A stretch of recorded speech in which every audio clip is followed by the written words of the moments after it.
সমাজে কিছু টাকাওয়ালা কিছু পয়সাওয়ালা লোক আছে যে তারা বলে যে হুজুরেরা আরবি পড়াবে তাদেরকে কেন টাকা দিতে হবে। আচ্ছা, হুজুরদের কি সংসার নাই? হুজুরদের কি পরিবার নাই?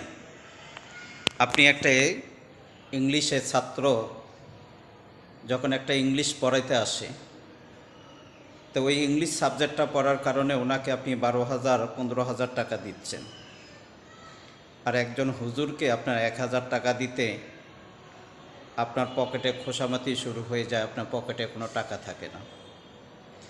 আপনাদের এই মনোবল এগুলো সব কিছু আপনারা দূর করেন। আপনি একটা ইংলিশ টিচারকে আপনি 10,000 12,000 টাকা দিতে পারলেন, আর আপনি হুজুরকে আপনি 1,000 টাকা দিতে আপনার খোসামতি শুরু হয়ে যায়। হুজুরদের বদনাম আপনি করা শুরু করে দেন। হুজুরদের কোনো সময় বদনাম করেন না, কেন আপনার মৃত্যুর পরে এই হুজুরেরাই আপনার জানাজা পড়াবে, তারাই আপনাদের কবরে নামবে, তারাই আপনাকে দাফনের কাপড়টা পরাবে।